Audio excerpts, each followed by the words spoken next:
¿Qué tal, Carla? Muchas gracias por el pase. Vamos a tener un programa súper interesante y sin más preámbulo le damos la bienvenida al expresidente de la República, Ollanta, que se encuentra en nuestros estudios. ¿Cómo estás, presidente Humala? Gracias por estar con nosotros. ¿Cómo estás? Buenas noches. Bueno, a ver, para comentar la situación, porque vivimos momentos de incertidumbre y momentos de cierta tensión en torno al anuncio pues, del resultado electoral. Hemos visto una delegación, entre comillas, de Fuerza Popular o de políticos simpatizantes con esta causa que ha llegado hasta Estados Unidos, a Washington, pero parece que ni siquiera han sido recibidos. ¿Eso cómo lo observa usted? ¿Cuánto tiempo más debería durar este tema?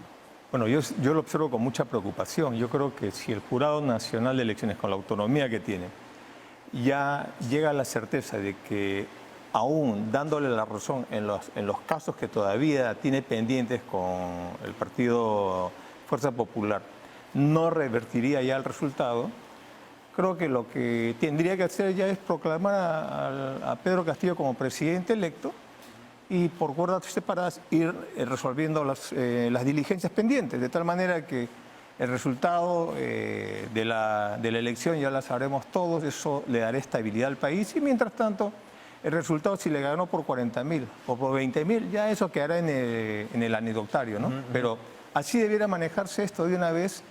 Y creo que eso le daría tiempo a Castillo, al señor Castillo, para que organice la transferencia de gobierno junto con el presidente Sagasti y ya vaya designando su gabinete, las personas claves en las cabezas de las instituciones y ya vaya pues estableciendo cómo van a hacer el plan de gobierno, ¿no? Lo cual es importante. Pero a ver, detengámonos un momento ahí porque usted tuvo pues se enfrentó a Keiko Fujimori en una elección en un momento y creo que ganó algo así como por 3 puntos en segunda vuelta. O sea, hubo un margen un poquito más holgado. Mucho pues, más amplio, sí. Aquí en estas 2 últimas elecciones estamos hablando de aproximadamente 40.000 votos.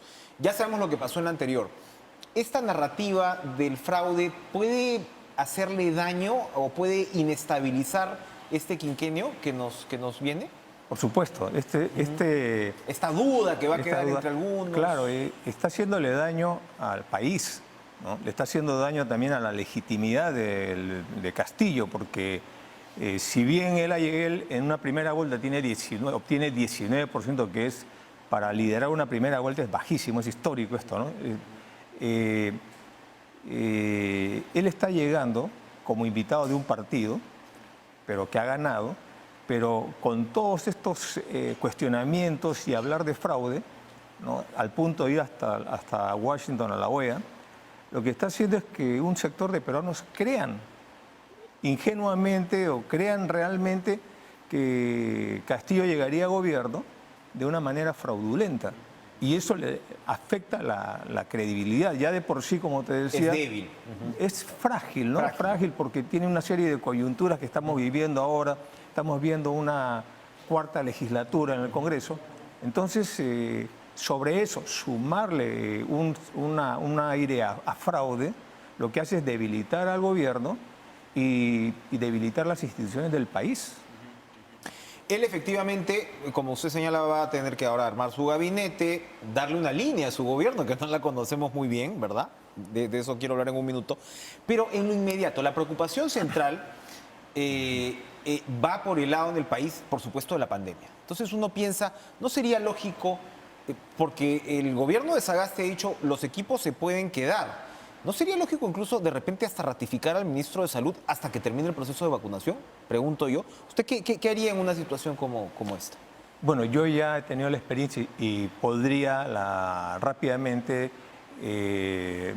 trabajar con un equipo de gente. Yo no tengo nada en contra del actual ministro de Salud, pero lo que creo es que acá estamos mucho personalizando las políticas, ¿no?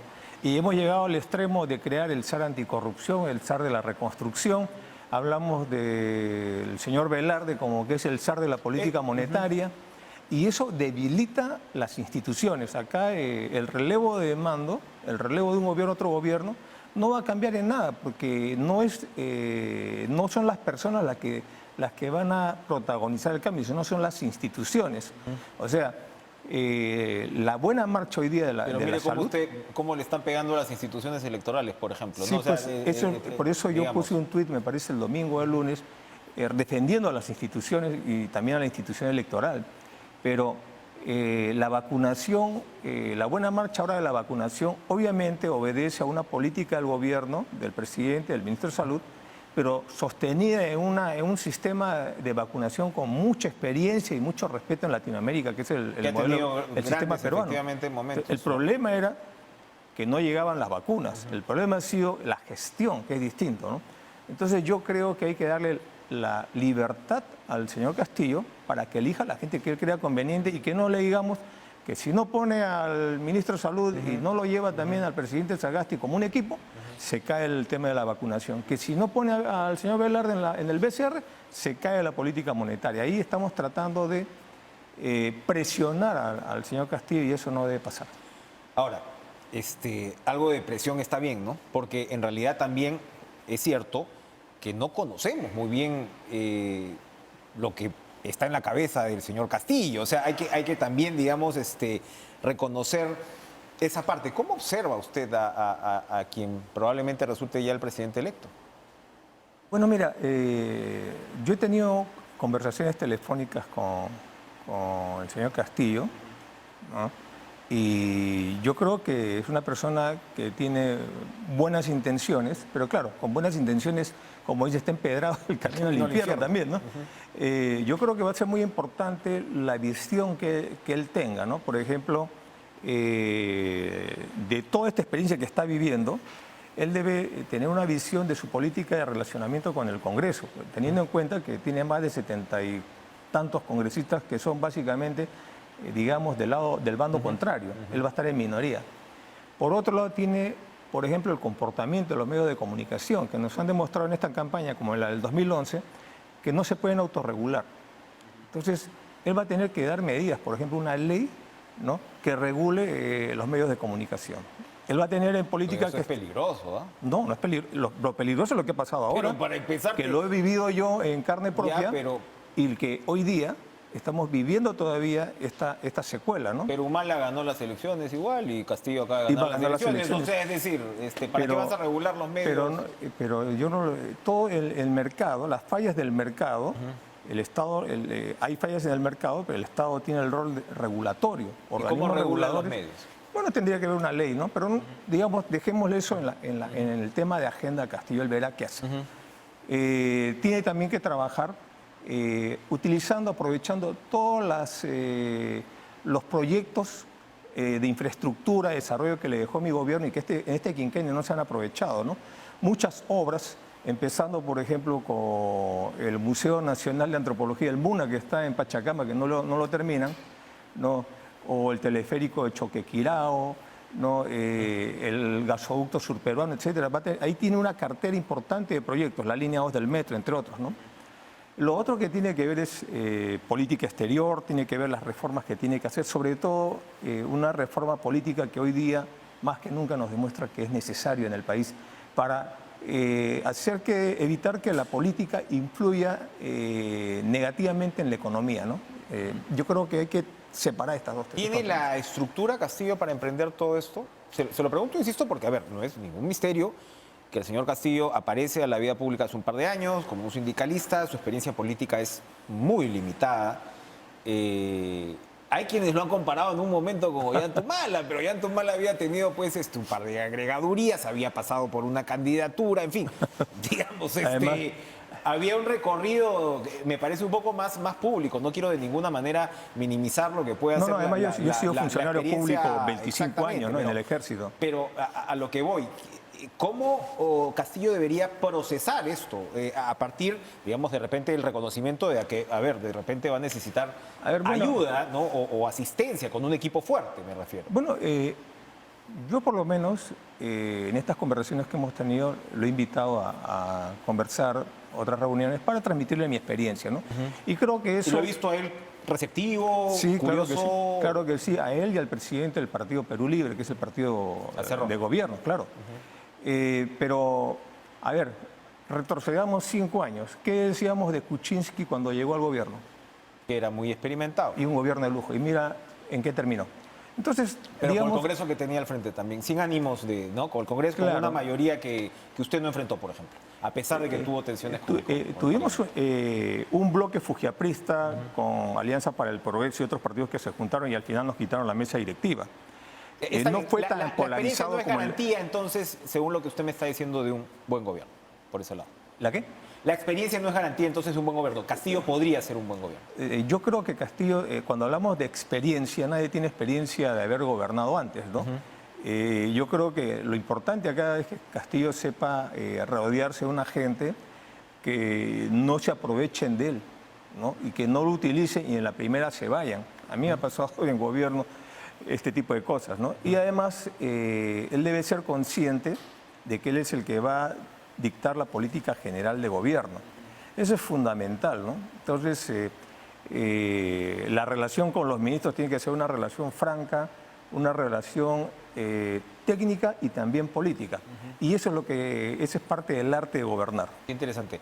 A ver, usted acaba de mencionar al secretario general del partido de gobierno, se refirió usted a Cerrón como tal, y Cerrón es un factor de disrupción, de temor, de rechazo entre ciertos actores.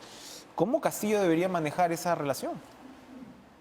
Mira, si Castillo pretende gobernar como Vizcarra, sin partido y sin Congreso, yo creo que va a ir, las cosas se las va a tener muy, pero muy difíciles, ¿no? Porque eso no se lo va a valorar, no le va a dar ningún mérito en el Congreso, ¿no?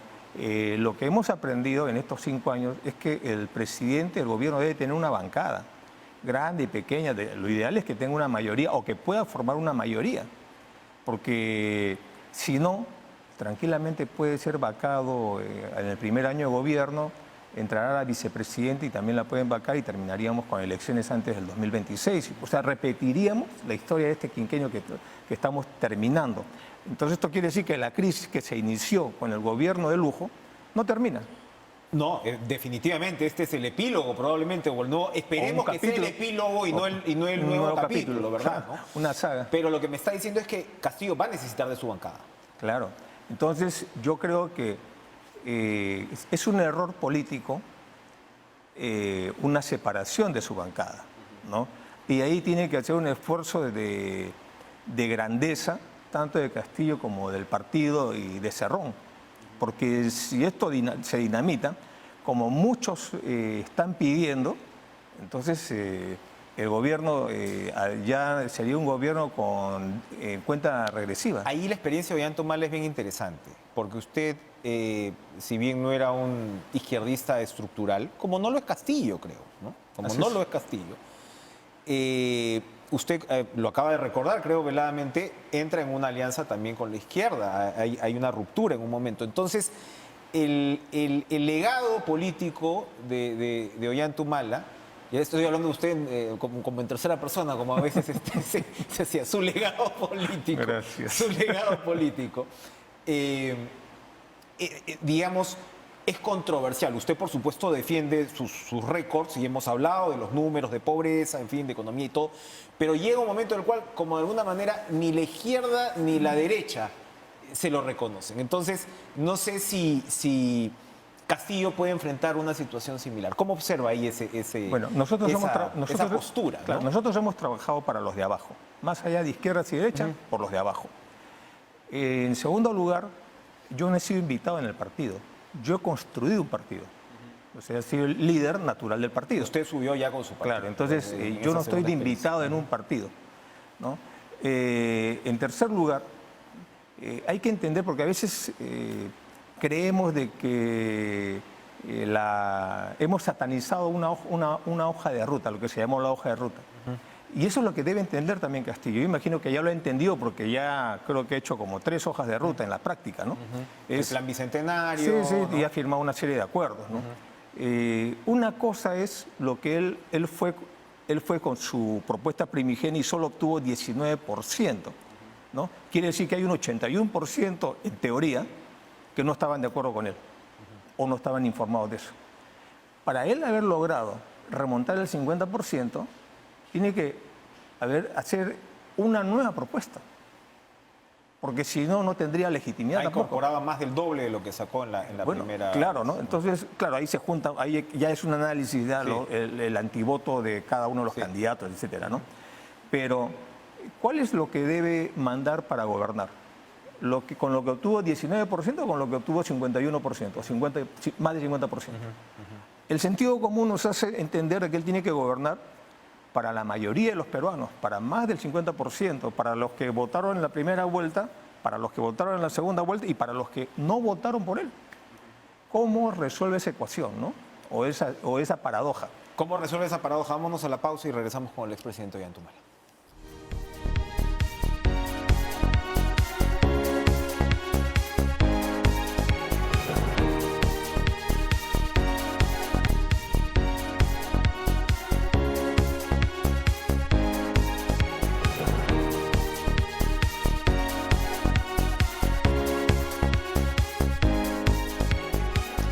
Presidente Ollantumala, nos fuimos antes de la pausa.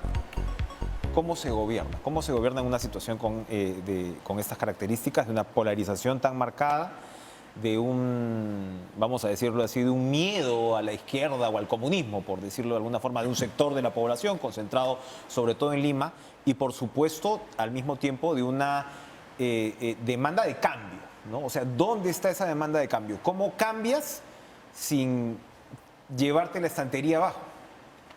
Bueno, mira, el sesgo ideológico que un gobierno o un presidente le da a una gestión de gobierno no está en discutir los medios de la propiedad de los medios de producción o el modo de producción, sino está en qué haces con la riqueza, qué haces con el excedente. Es como en una casa, ¿no? Uno tiene una familia, la familia tiene que comer, tiene que tener salud, educación, tiene que tener cierto bienestar, etcétera.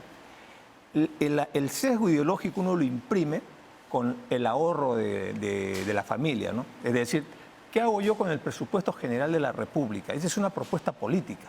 Entonces, en nuestro caso, fue inyectar o crear una política social y un ministerio, un ente rector que gestione y asegure la política social, así como el MEF asegura y gestiona la política económica, ¿no? En la política social los programas sociales no podían estar huérfanos y teníamos que articularlos y darles un ministerio. Eso es lo que hicimos. Entonces, Castillo yo creo que habría que decirle de que el sesgo que él le ponga, su personalidad que él le ponga, su visión del país, no es tocando el problema de las necesidades básicas, o sea, no afectando eso, sino más bien trabajando para generar espacios en que la población pueda crear riqueza, sobre todo ahora en la reactivación económica. En segundo lugar, ¿no? Si queremos consolidar la democracia, debe fortalecer a las instituciones, debe apoyar a las instituciones, porque este es un problema en el país, ¿no? La debilidad, la fragilidad institucional. Y debe hacer inmediatamente una reforma política, porque si no, va a terminar... ¿Qué falta en la reforma política? Mira, yo creo, sería importante que hagamos una reflexión. Si el nuevo Congreso, si el partido de gobierno, ¿qué pasaría si anuncia que todos los actos que está haciendo el actual Congreso en su cuarta legislatura, una cuarta legislatura totalmente anómala, ¿no? Se los va a declarar írritos, ¿no? O sea, a partir del 28 de julio, todo esto que están haciendo ahorita se declara írrito. ¿Qué va a pasar? Puede ser. Lo puede hacer. Es el primer año de gobierno, es el año en que el presidente tiene, digamos, los poderes constitucionales a plenitud, los poderes del Ejecutivo a plenitud. De ahí va a ir desgastándose. Uno de los problemas que comentaba era del daño que le están haciendo, es que va a llegar, como se dice, no con el tanque lleno, sino ya medio gastado. Claro. Es el daño que le están haciendo al gobierno y es el daño que le van a hacer al país. Y probablemente es la intención. ¿Sabe de qué perturba mucho a los actores económicos, para seguir en esa línea? La idea de la Asamblea Constituyente. Es un tema que estamos hablando desde hace mucho tiempo. Usted trabajó esa propuesta, ¿no?, en su momento, se hicieron reformas, etc., pero al final Castillo ha insistido mucho en la idea de esta Asamblea Constituyente, y ayer conversábamos con un economista, pero es en realidad lo que se repite desde ese lado. Los inversionistas van a aguantar sus decisiones si tú señalas que vas a a meter una asamblea constituyente cuyo mecanismo no está claro. ¿Cómo ir en esa línea sin traicionar la promesa inicial de Castillo? Bueno, ya creo que ya ha ido adelantando, me parece que va a respetar el marco constitucional, ¿no? Lo que al final me parece que no va a poder hacerlo, ¿no? En todo caso, él va a tener que trabajar inmediatamente un plan B y explicar rápidamente el problema, ¿no?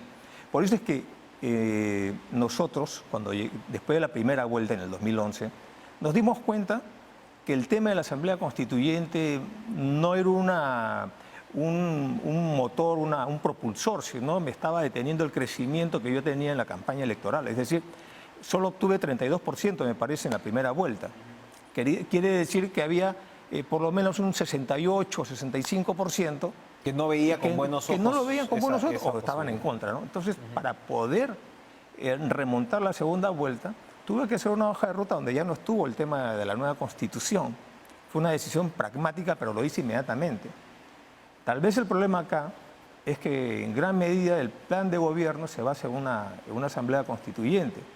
Pero yo creo que, dadas las condiciones, las circunstancias, él tendrá que ver si es posible o no es posible y si hacer la asamblea constituyente lo que va a hacer es que se empeñe los 5 años de gobierno en esto y de repente ni lo hace.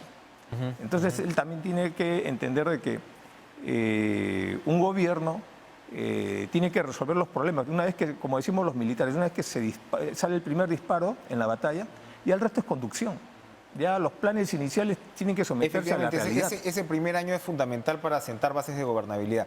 Se nos va terminando el tiempo, pero hay otra experiencia que yo quería recordar, que es el tema de las sobreganancias mineras. Ahora que también se está hablando, tienes un cobre que prácticamente ha duplicado su precio, ¿no? en el último año, que va además a ser fundamental para todo el tema de tecnologías limpias, es decir, todo indica una demanda de cobre muy fuerte.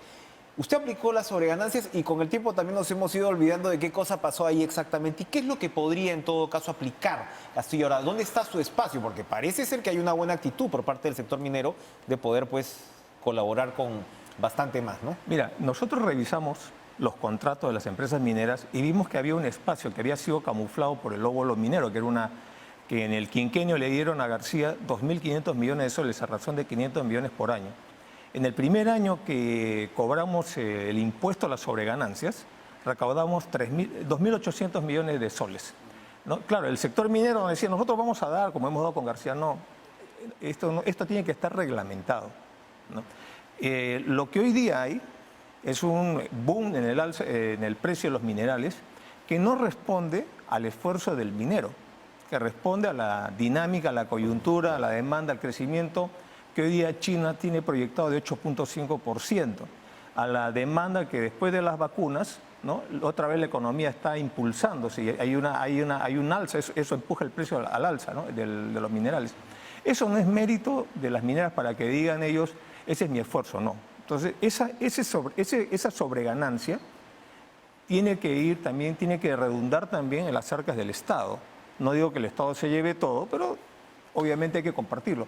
Para eso ya está el marco de la ley del impuesto a las sobreganancias mineras. Simplemente hay que regularlo a través de esta ley, ¿no? Y que el Estado va a tener más plata para recaudar. ¿Vale la pena renegociar los contratos con estabilidad? Porque son para mineras, y hay en pesca, entiendo otros, pero para mineras son 5 que concentran aproximadamente el 40% de la producción cuprífera. ¿Vale la pena renegociar esos contratos o habría que moverlo bajo una figura como la que usted describe? Yo creo que lo más práctico es, sobre el instrumento que creamos, que es el impuesto a las sobreganancias mineras, replantear el tema, porque ya nosotros renegociamos, ¿no? Y tampoco uno puede estar negociando cada 5 años, pero la renegociación, si es aceptada por la otra parte, no hay ningún problema. El problema es cuando la otra parte no la acepta. Entonces, en nuestro caso, ese fue un esfuerzo tremendo que le hicimos en los primeros meses de gobierno, cuando teníamos la mayor, digamos, cantidad de poder, en palabras simples, ¿no? Entonces, eso se pudo hacer en el primer año, tal vez en el último año no lo hubiéramos podido hacer. Entonces, creo que este es un año de toma de decisiones urgentes e importantes. Pero debes para escoger tus Castillo. peleas para ese primer año. Así es. Esa es una gran verdad y eso es lo que hice, ¿no? O sea, escogí cuáles eran mis batallas, ¿no? Cuáles las iba a ganar, me di cuenta cuáles era incierta el resultado y cuáles iba a terminar el quinquenio y no lo iba a resolver. Se nos ha terminado el tiempo, pero no quiero dejar de preguntarle esto. Hablaba usted del tema de los programas sociales y parece que la línea ahora, digamos, de esa continuidad va por el lado de un sistema de protección social de alcance universal. Esto lo están hablando personajes como Rodríguez Cuadros, etc. Porque el tema es, ¿qué haces con esa plata? Vas a levantar esa plata y la idea es que no se convierta en gasto corriente. Es a ver cómo transformas o mejoras la situación. ¿Por dónde ir con el tema social? Rapidito, por favor. Bueno, lo que tendríamos que hacer nosotros es apuntalar, ¿no?, lo que es el sector educación y el sector salud muy fuerte acá, ¿no? Eso es una... Y no me refiero al gasto corriente, lo que me refiero es a reformar el sistema, continuar las reformas que hicimos en educación y en salud, ¿no? Y además ampliar y mejorar los programas sociales, particularmente lo que es el sistema de becas, beca 18, ¿no? Y continuar los colegios de alto rendimiento. Ahí falta un segundo nivel, porque si mira las cifras de los egresados de los COAR, por ejemplo, el 92-94% estudia en las universidades nacionales, pero el bachillerato internacional que se le da en los COAR es para que el 92 o 95% vaya a estudiar al extranjero, ¿no? Y eso es lo que falta. ¿Cómo hacemos para impulsar a estos jóvenes que continúen esto, ¿no? Continúen su estudio superior? Y el otro tema es retomar la educación, el tema de clases presenciales. Estamos hablando crudamente de 2 años perdidos en la educación que va a marcar la eficiencia profesional de estos jóvenes que hoy están en los colegios, mira, los colegios públicos. Entonces no se trata de pasarlos por agua tibia, ¿no?, sino cómo les reformamos la currícula educativa de tal manera que se pueda recuperar estos años. Gracias, Ollanta. Me advierten que el 24 de julio se inaugura el MUNA, por si acaso, que se comenzó a construir en su gobierno. Bueno, ahí está, seguramente estaremos en la inauguración. Claro que sí, una gran obra. Gracias, Ollanta Humala, expresidente de la República, por acompañarnos. Vamos a una pausa y regresamos con el embajador del Perú en Japón, Harold Forsyth.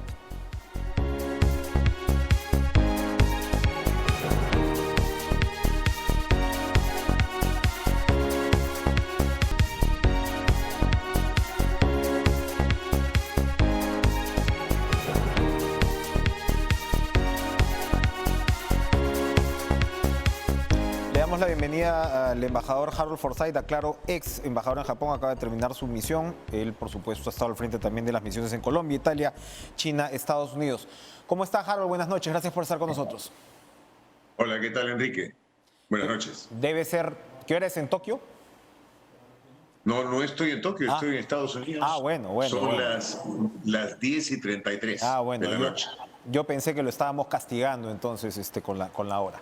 Bueno, gracias por estar con nosotros. A ver, en Estados Unidos es donde, bueno, se está jugando de alguna manera cierta presión de la causa simpatizante de la candidatura de Fuerza Popular para que la comunidad internacional, la OEA específicamente, se pronuncie. Ayer hemos estado recordando con una colega boliviana lo que fue el episodio boliviano, sumamente distinto al del Perú, pero bueno, ¿qué sigue por delante? Hasta ahora la comunidad internacional ha respaldado la limpieza de las elecciones, lo cual es muy particular. No se está reconociendo ni siquiera a un o una presidente electo, sino se está respaldando la limpieza de las elecciones. ¿Esto qué quiere decir?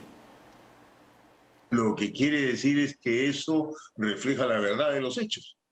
De lo contrario, países muy serios del hemisferio norte no tendrían una opinión tan clara. No solamente es Estados Unidos, también es Canadá y también es, y esto es algo muy importante, la Unión Europea, que como sabemos agrupa a 27 países.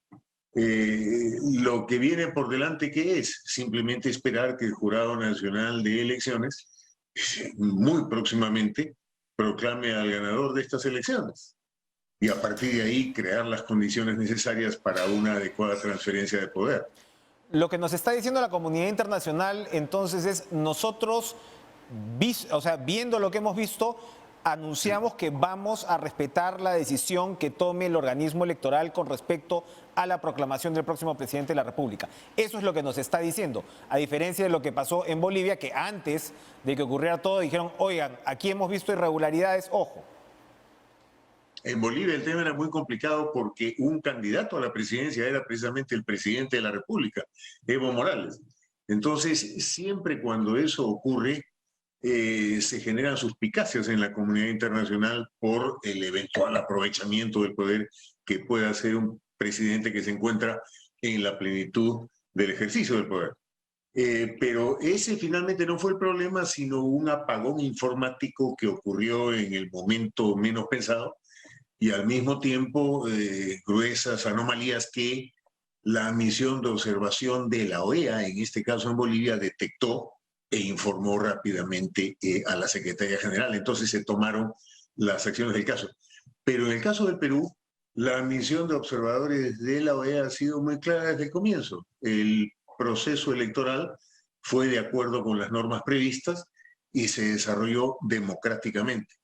En consecuencia, no hay nada más que decir. Y la idea de una auditoría por parte de la OEA,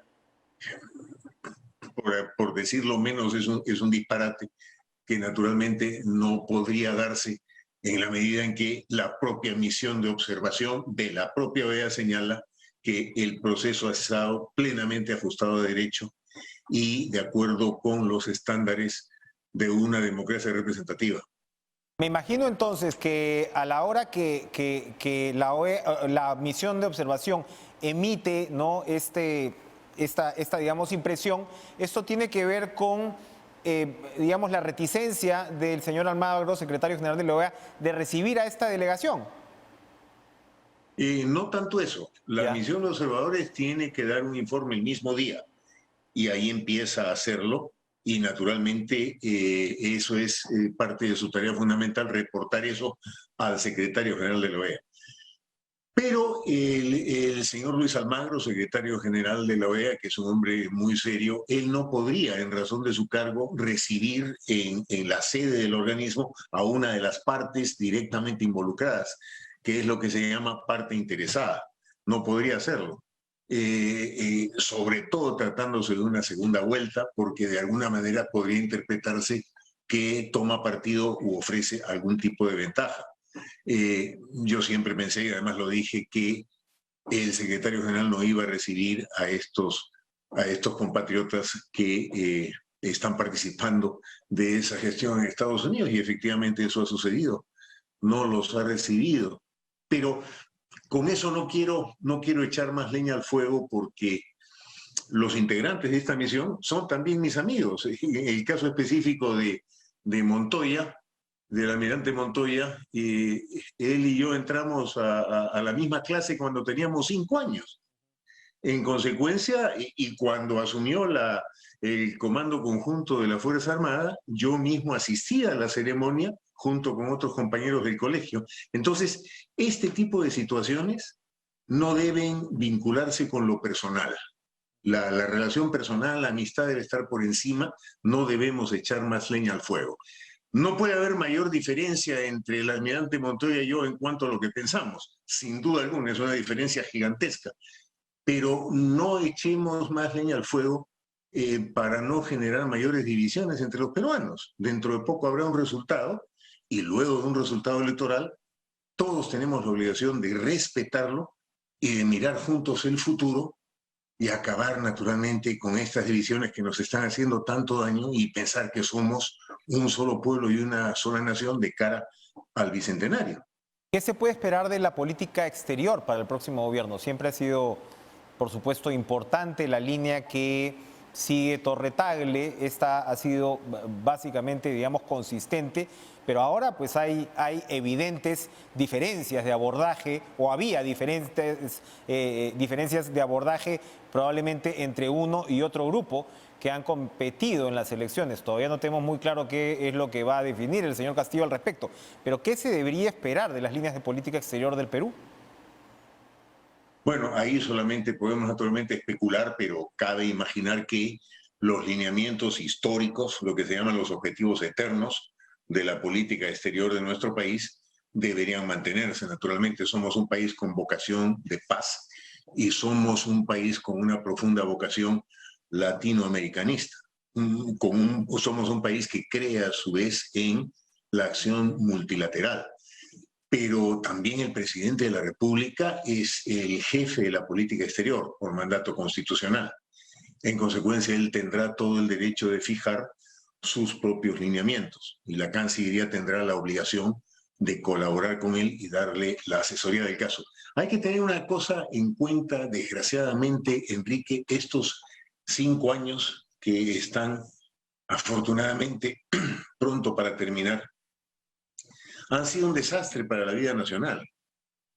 Hemos tenido situaciones terribles como el fenómeno del Niño, pero después de esta pandemia que nos ha desnudado con estadísticas muy graves a nivel mundial, el prestigio del país ha sufrido muchísimo con 4 presidentes en 5 años, con alteraciones del orden constitucional, con extrañas vacancias y finalmente con una delincuencia que se ha desatado.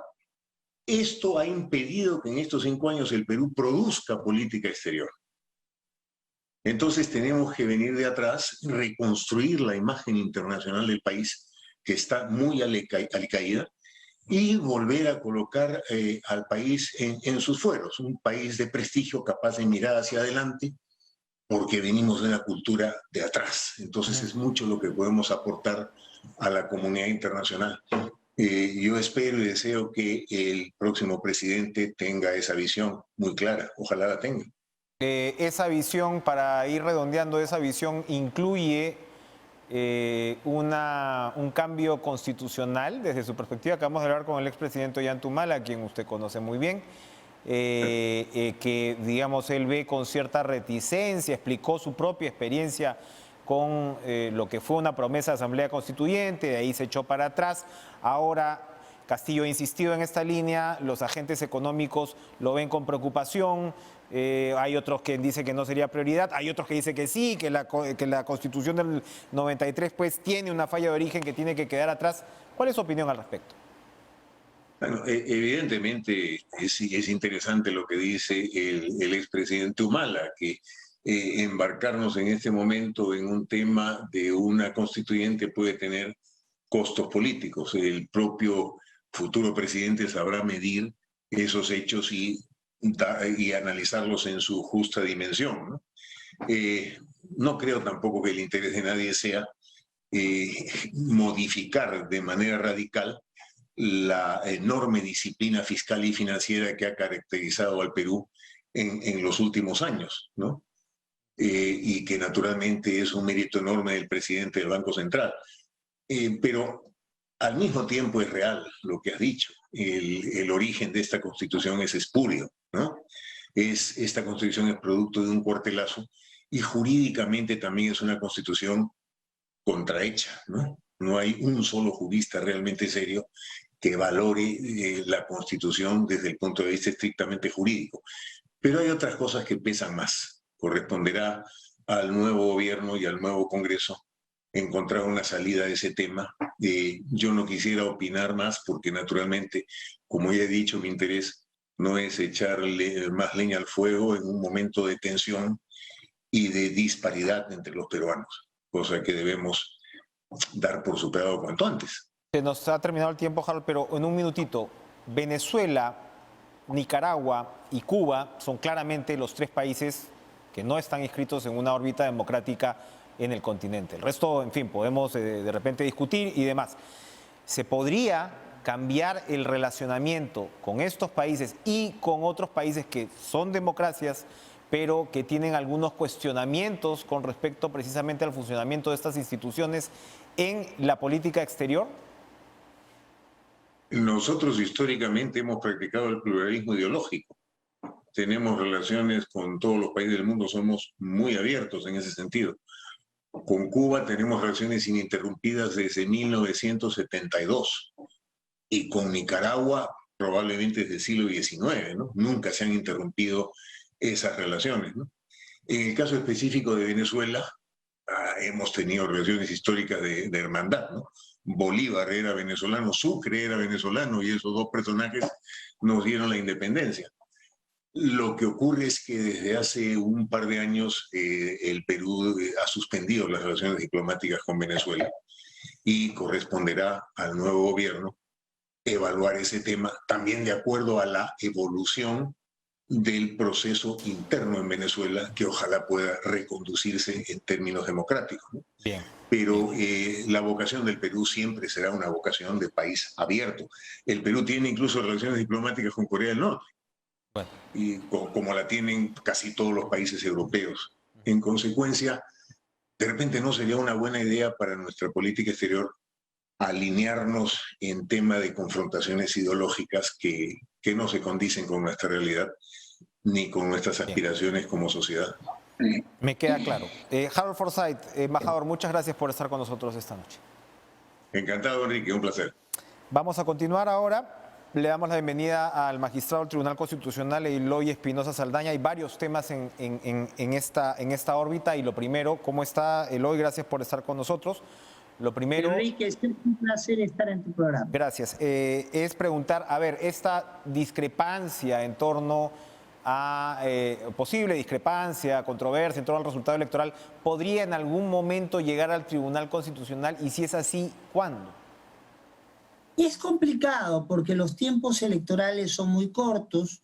Tendría, si se plantea un amparo contra una resolución del Jurado Nacional de Elecciones alegando violación de derechos fundamentales, tendría que pasar no por un juez de primera instancia, por una sala de segunda instancia, y recién si se le niega a los demandantes al Tribunal Constitucional. Entonces, yo creo, faltando objetivamente un mes o menos incluso para el cambio de gobierno, creo que ya el escenario judicial, Tribunal Constitucional, es en este momento un escenario difícil, salvo que lo que se quiera es ir al Tribunal Constitucional para un pronunciamiento más con una mirada de futuro, ¿no? O sea, quiero que quede claro ciertas cosas para que en futuro no se repitan, pero de poder incidir en el resultado electoral, ya no hay tiempo. O sea, ya no hay tiempo. O sea, perfecto. Nosotros vemos, por ejemplo, yo he visto en estos 7 años casi 70.000 casos, o sea, 10.000 casos por año, promedio 45 casos diarios. Entonces, mira, hay esperando en las salas de mis compañeros un montón de casos más, y aun cuando se le dé prioridad a esto, el mecanismo es muy claro, hay que darle una cantidad de días. Si plantean una demanda de inconstitucionalidad son 30 días hábiles, o sea 45 calendarios, ya con eso volamos nomás. Si plantean una inconstitucionalidad, no creo que haya forma, o sea, jurídicamente se puede intentar, pero que llegue al tribunal con los tiempos. Difícil, muy difícil.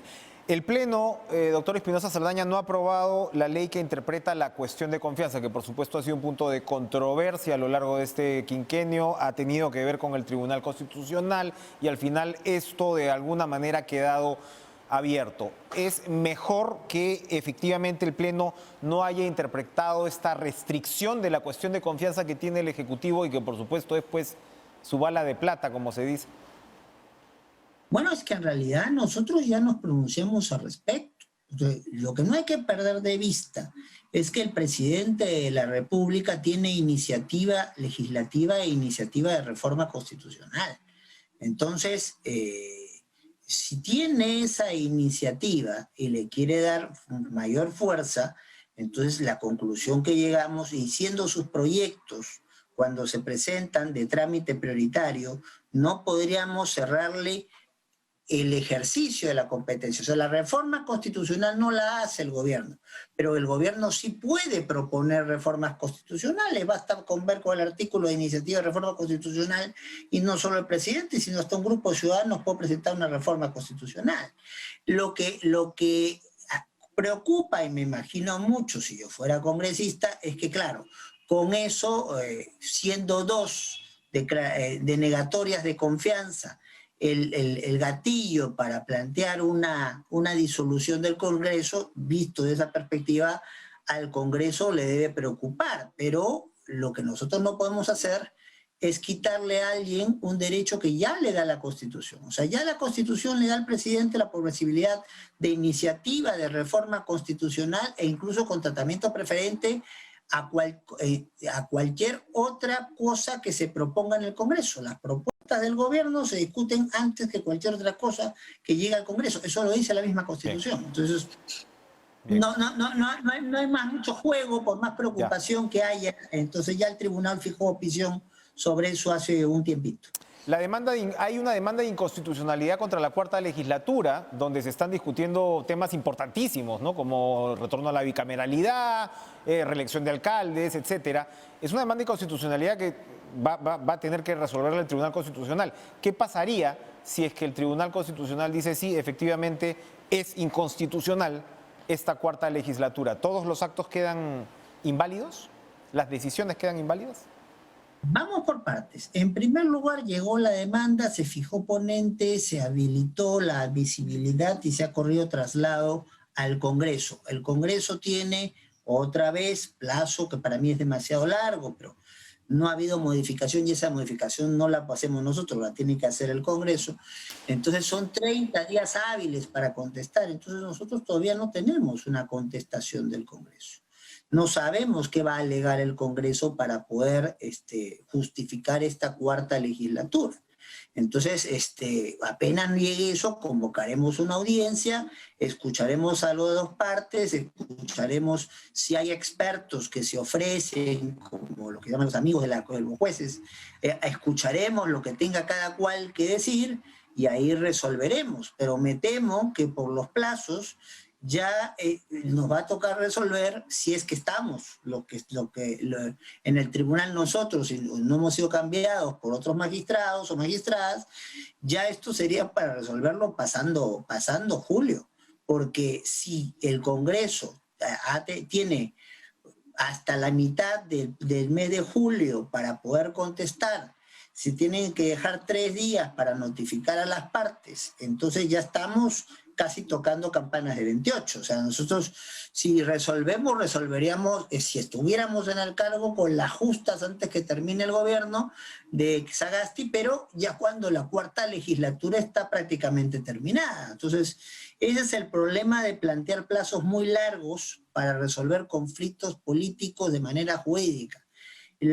Yo siempre insistiré que los plazos para contestar una demanda inconstitucional debe ser más cortos, porque si no, el tribunal después está atado y da una respuesta que llega tarde y que no puede precisamente conseguir lo que se quiere, que es una respuesta conforme a la Constitución para atender situaciones conflictivas que se generen en el escenario del país, ¿no? Y tiene una lógica de hechos consumados que efectivamente pues es muy complejo abordar. Para terminar, usted acaba de decir, no saben si van a estar o no van a estar para resolver esto y se tiene programado elegir a los nuevos magistrados del TC el 7 y el 8 de julio. Como ya sabemos, ustedes tienen sus plazos cumplidos, excepto el señor Ferrero. Al final, ¿cuál es su evaluación de lo que ha sido este proceso, que ha tenido, por supuesto, también sus críticos, ¿no?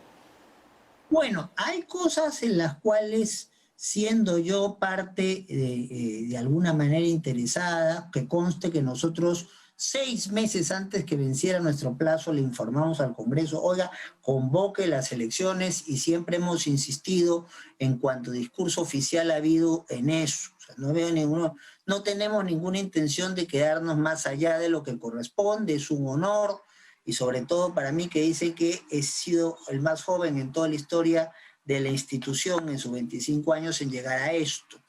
Pero todo tiene pues su final y ahora, sí sé que hay críticas, no niego que hay críticas a la oportunidad y a la legitimidad de lo que se está haciendo, pero yo antes de responder eso, porque no me correspondería, yo creo que lo que hay que tener claro es qué es lo que se debe buscar en un juez constitucional. Se debe buscar independencia, se debe buscar imparcialidad, se debe buscar corrección funcional, o sea, que respete las competencias de los otros, trabajo en equipo, vocación de estudio para perfeccionarse y para poder analizar a cabalidad los casos, una dinámica dialógica. Olvidemos a aquel juez encerrado que se hace sus sentencias en términos difíciles. No, señor, el juez tiene que aprovechar los buenos espacios que dan buenos amigos como Enrique Chávez para explicar qué es lo que puede hacer, qué es lo que no puede hacer y cuando resolvió, por qué resolvió.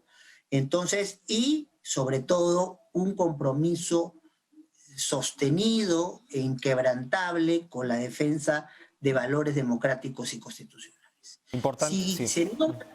se nombra gente sin ese perfil, lo que hemos ganado lo vamos a perder, Enrique. Hace 7 años, cuando había problemas graves políticos, económicos, sociales, nadie decía es inconstitucional y vamos al tribunal.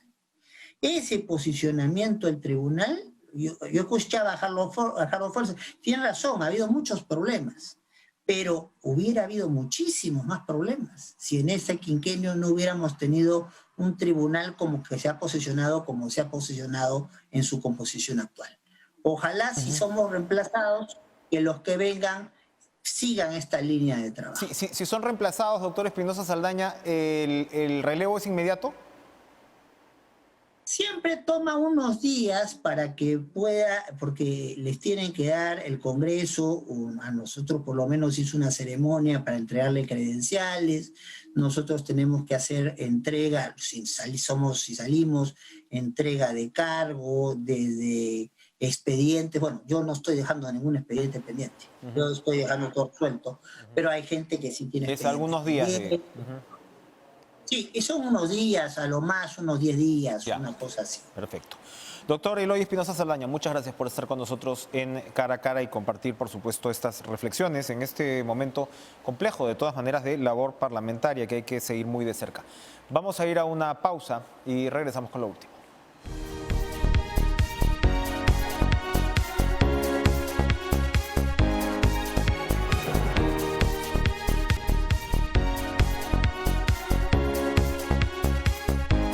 Muchas gracias por estar con nosotros, acompañarnos en Cara a Cara. Esperamos tener mañana también un programa igualmente interesante. Sigan con En Pared, sigan con Joana, con Lucho y todas las novedades deportivas. Cuídense, adiós.